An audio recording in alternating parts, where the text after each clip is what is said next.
Welcome back, everybody. Glad you guys could make it.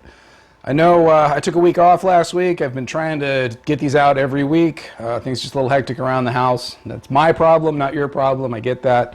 But I know some of you guys really appreciate the videos. So if you are one of those people that appreciates this video or any of the videos that we've been doing here, please subscribe to the channel. And if you like this video or any of the other ones, go ahead and give them a like. That really helps kind of get the word out there, and we're really small right now. We're hoping to grow, but the only way we can do that is with your support. So hopefully I'm getting better at these. Honestly, when this whole thing started in, I guess, early February, I had no idea what I was doing, and now I slightly have a better idea, a little bit, of what I'm doing, so we'll see how that goes. Today's video is going to be a review of the 1990 movie By Dawn's Early Light. This movie was one of the last of the Cold War movies, and before we get to it, I do want to give a shout out to Russell Greer. Russell wrote a book, Pale Horse 3, and he leaned on his experience as a B-52 pilot, and he really put a lot of awesome information and details in that book. Again, the book is Pale Horse 3, and I'll go ahead and leave a link to it in the description. If you're watching this video, if you're tuning in to this channel, then I think you're probably going to like it. By Dawn's Early Light was a 1990 HBO movie based on the 1983 novel Trinity's Child. This is really kind of the last of the good Cold War turns hot movies. And originally, you know, this came out in 1990, and I was always wondering, like, why did they make this movie, since it did kind of seem like it had already been overtaken by events. But in doing research for this film, or I'm sorry, for this video, it turns out they had actually already concluded principal photography on the film by the time the Berlin Wall fell down. In fact, there was about 6 weeks between them wrapping and the Berlin Wall coming down. And at that point, I think that especially with HBO Studios being fairly new and limited at making movies, they had already sunk too much money into the project. But I've always thought of this as kind of that last great Cold War turns hot movie, and it turns out there's a good reason for that, because by the time the next movie would come around, they already knew that the Cold War was coming to an end and that it wouldn't make a lot of sense. So I think they did a really good job of keeping everything relevant, and even with they even turned the thawing relations between East and West into part of the plot of the movie. And I mentioned, I think, that it was based on the 1983 novel Trinity's Child. They were able to make some deviations from that book using that thawed relation. So they really did their best to make it work, and I think they pulled it off. The movie stars Powers Booth as a B-52 pilot, Major Cassidy. We're not big on first names. I think sometimes they might have dropped him in there, but when you look it up on the Internet Movie Database, they're just giving you the last names. And while I do love this movie and I do watch it probably about once a year, I did not want to go through and try to pull out everybody's name. Ain't nobody got time for that. But he's Major Cassidy, the pilot of the B-52, and to his right, his co-pilot is Captain Moreau, played by Rebecca De Mornay.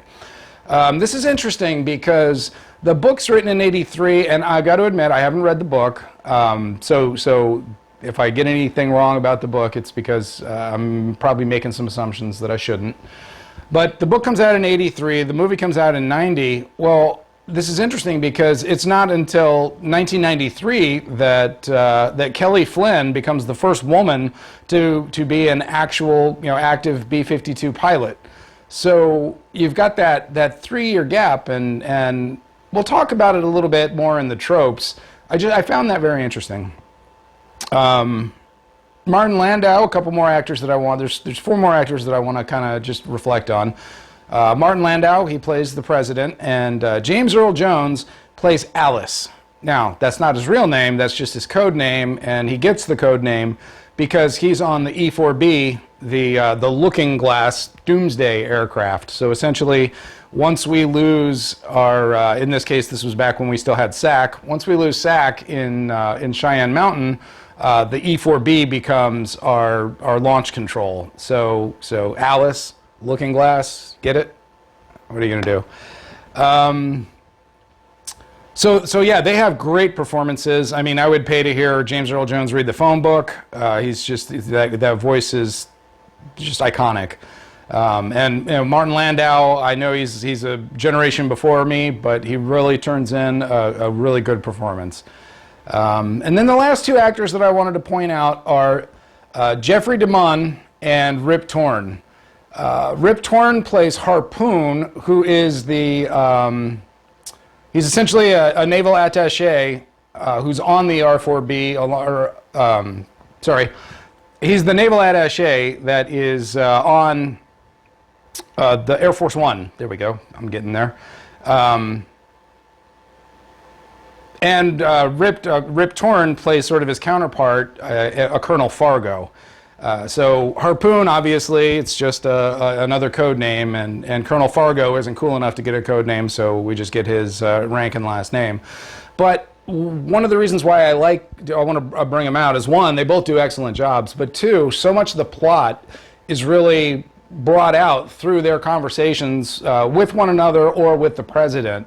They're essentially both advising the president, and so much of the plot moves through those two, and they really do an admirable job of carrying that through the dialogue. Now, as a reminder, we're going to break the movie down into 5 criteria when we're reviewing it. The first one is the geopolitical buildup. So what's going on in the background, that leads to the war. 2, we're going to talk about the war in narrative. Okay, so in a lot of these films, in the background, we're going to hear talking, and the talking is going to tell us what's happening actually on the battlefield. This is a real good way to save production money, so you can't show every firefight, you can't show fighters intercepting bombers, etc., etc. So they'll just talk about it. So we want to talk about that. 3, the third one is the visual war. How do we see it in the movie? So these are your visual effects and things of that nature. 4 is the aftermath. What happens after the bombs have fallen? How does everybody carry on? And then 5, my favorite, the tropes.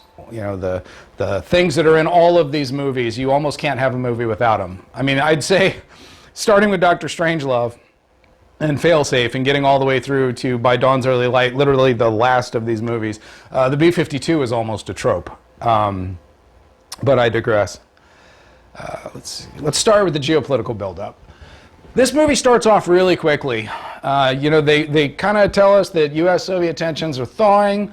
They're telling us that Russian hardliners don't like it. They see this as an existential threat. They're losing their communist utopia. But instead of a coup d'etat, like we see in a lot of other ones, like, for example, World War III that I reviewed a month back or whenever it was, they just went ahead and had a coup, got rid of that president, got a new president, and went ahead and had their war. In this case, they get a little bit tricky, and we'll talk a little more about that in the next section, which really is the war in narrative. I mean, there literally is that little geopolitical buildup.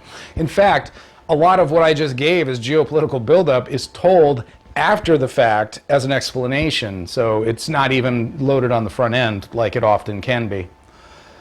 The next section we have is the war in narrative. Now, there's a lot of this that is conveyed in the background, mostly through, Cheyenne Mountain, and through the aforementioned E-4B and Air Force One.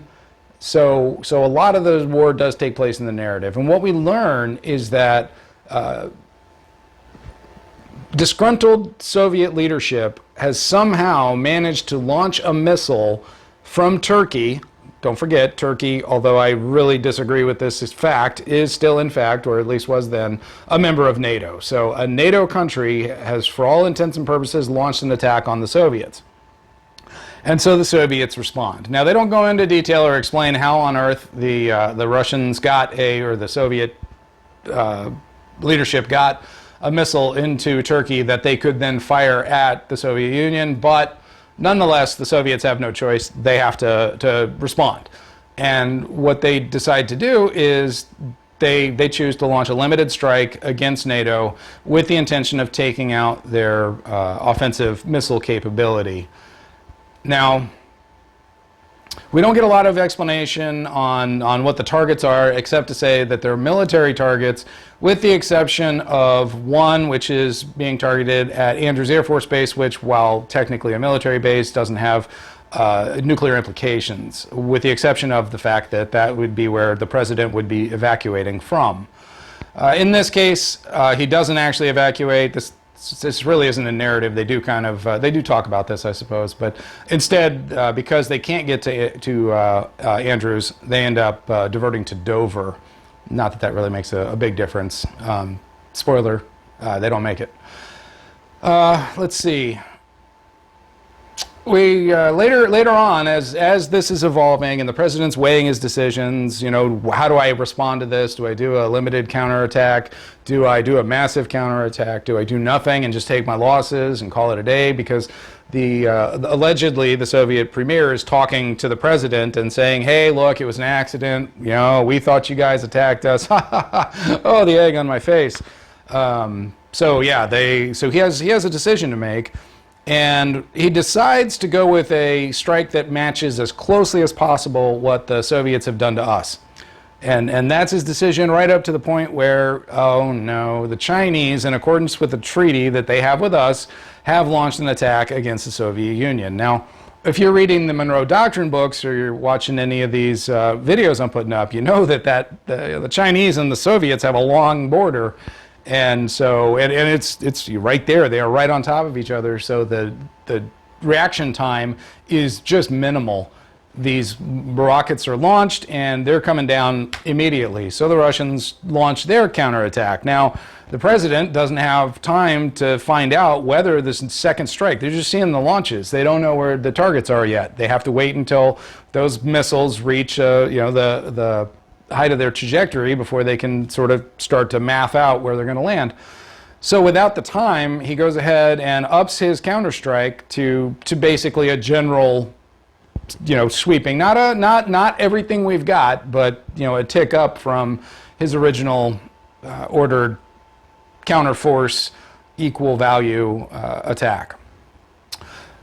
So turns out, though, again, now it's our turn to step in the poo, because yeah, the Russians or the Soviets were just attacking the Chinese. What are you going to do? So it's kicked it up a notch. There's going to be another escalation, and that's really what we're looking at. You know, this is really that downward death spiral that so many of us fear will happen if there is an intentional nuclear exchange. That once you let that genie out the bottle, it's, you know, we know the story and it's going to run to the end, or it's a train and we know the beginning and we know the destination. So that's what they're really fighting against. And there's a lot more political stuff.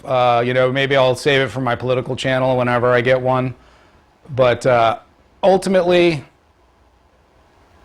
that's kind of, you know, most of the way the narrative spreads out. The visual war. Okay, most of the visual war takes place inside the B-52 Polar Bear 1. I think they do an excellent job with most of these scenes. We'll talk about the relationship between Cassidy and Moreau a little later in the tropes section. But otherwise, I really, really liked it. There are two scenes, though, that confuse me. The first is that when they are hit by a blast wave from the nuclear detonation of Fairchild, okay, so they're taken off from Fairchild Air Base in Washington State, and they're going to attack the Soviet Union. So their orders say that they need to go to their positive control point. Okay, great, they're on their way, and there's the nuclear explosion. The explosion catches up to the B-52. Now, I basically think I understand what's happening. The onrush of wind going in the same direction as the airplane is causing it to lose lift, and it threatens to enter threatens the plane to enter into a stall. So Cassidy is doing what he can as the pilot to prevent the stall from happening. And it would seem to me, again, maybe Russ Greer can reach out and tell me I don't know what I'm talking about, because I don't. It seems to me that you would just want to kind of get a shallow dive going to pick up whatever speed you could. Anyway, doesn't matter. The point is, Cassidy is unable to perform whatever maneuver will keep the plane within its flight envelope. And so he has to give control over to Moreau, who apparently is magic and can ignore physics. Or otherwise, maybe she's just that much better at standard operating procedure than he is. I honestly don't know, but it's weird because it's this thing where they're trying to show that she's a better pilot, but I don't know, man. It seemed weird to me. It seemed forced. But that's just one. The other one, the one that really gets me, and it gets me in a couple of ways, is they're on their way to the forward control point. Maybe they were even at the forward control point, but they're certainly not over Russia. I mean, okay, look, they started in Washington, and their targets are going to be in the Soviet Union. So no matter where they are, they're either going to be over the United States, over Canada, or more likely over the water. The water's the one that makes sense to me. But they're intercepted by MiG-31 Foxhounds. Now, I love it. I think that the visuals on the models for the MiG-31s are great. It's gray on gray. It's not super, super focused. I'm going to admit I usually watch this on YouTube, so it's not even high def or anything like that. I dig it. I can dig it. But all right. But the first thing, the B-52 gets a guns kill. Really? I mean, I'm sorry. These are modern interceptors with modern missiles. Yes. They do use chaff to decoy some missiles, but the MiG-31s do get close enough that they get a guns kill, which is kind of cute. But the real question is, where did they come from? I mean, my gosh, Petropavlovsk is way the hell away from Anchorage, and these interceptors do not have long legs. Their job is to get up, shoot down, get down. So that's kind of weird. But okay. Now, this is really cool from the war in the visual war. This is a really cool tactic. So in order to get rid of the remaining MiG-31s, they decide to use one of their nuclear bombs. So what they do is they have a ridge over here, and they're going to drop the bomb on this side of the ridge, go over the ridge and drop down to avoid the blast wave while the interceptors get knocked out. Okay, that's great. Works like a charm. Fantastic. Okay, where's the ridge? Where's the land? How could this possibly... None of this can happen. I get it. I'm being super critical. I'm overanalyzing, but what the hell else are we going to do? It's a movie review. But yeah, that drives me crazy every time trying to figure out where that possibly could have taken place. Now, if any of you guys has the answer to the question or has a theory about it, just leave it in the comments, and I will be glad to be proven wrong. But that's number one. And then number two, because this is the visual war, we're talking about what it looks like. After the detonation, Cassidy decides he wants to take a look at his handiwork. So he brings the B-52 up into a climbing turn, and we see the nuclear explosion, and the plane is in the foreground. And I bet in 1990, when you were sitting on your couch watching this thing on TV, looked amazing. Did not age well. I mean, I mentioned the models earlier of the Foxhounds look great. Yeah, no, the B-52 looks so cheesy. I mean, the nuclear explosion, not bad, but the airplane dramatically turning around, I don't know. It's kind of comical now. Even with practical effects. I guess when we look at a lot of the other, we've looked at 2 TV movies before. Wow, that's crazy. I didn't even realize we were doing 3 TV movies in a row. The other ones, they didn't have like big, payoff shots like that. They kept all of the visual war really contained into, a much smaller area.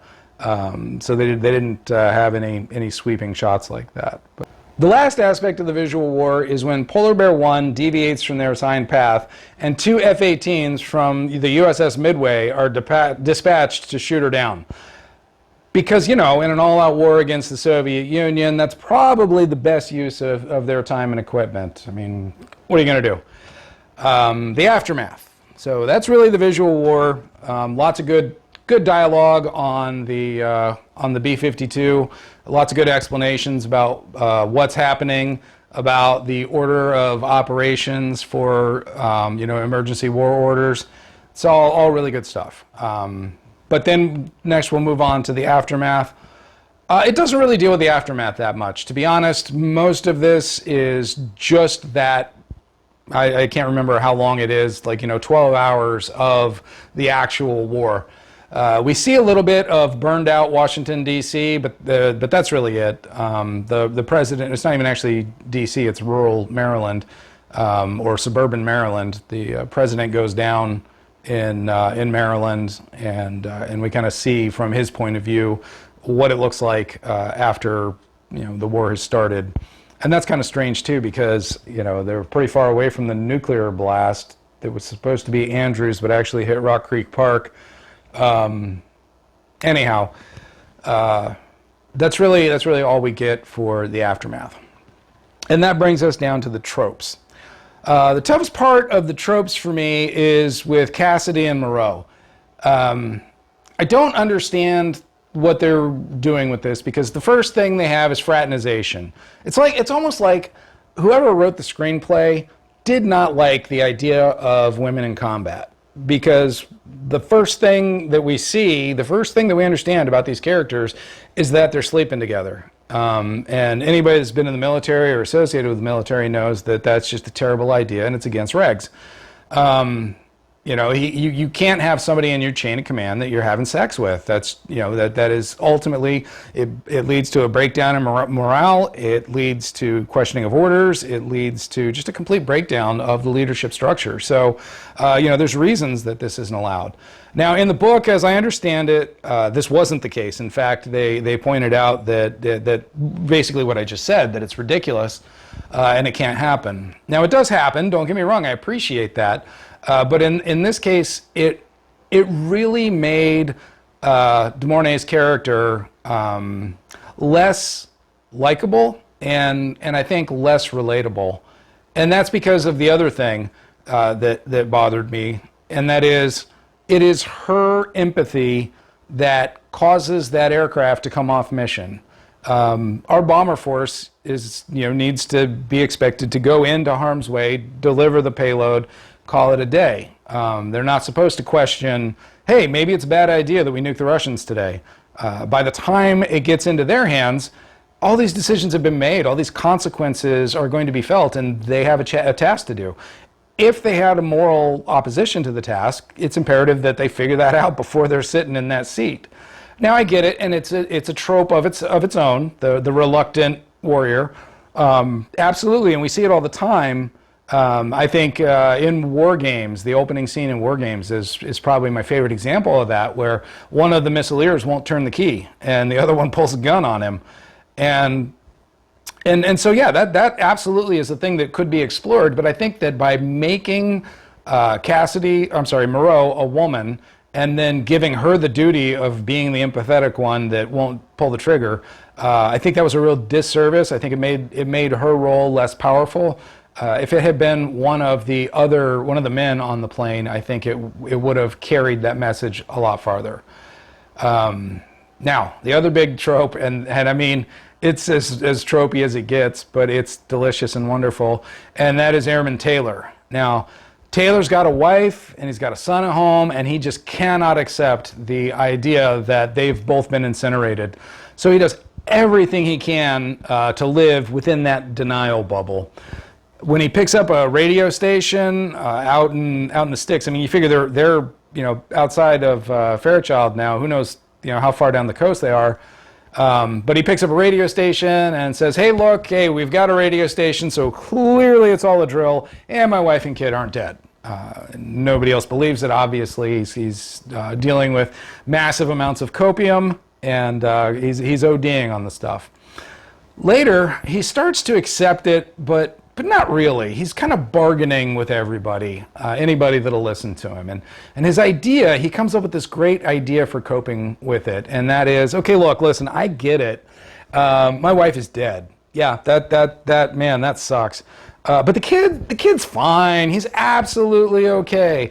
And it's like, okay, I guess if your kid's whoopee can survive intense heat and radiation, yeah, maybe he had a chance to survive the blast. But no, I'm sorry, man, they're gone. In the end, Taylor is unable to cope with his grief, and so he ends up taking his own life, and in fact, taking the rest of the crew besides Cassidy and Moreau with him. There's a lot of great drama that I didn't spoil that doesn't really fall into these categories, so we probably want to tweak some of the categories. The ending of the movie, the climax is fantastic. It's really, really good.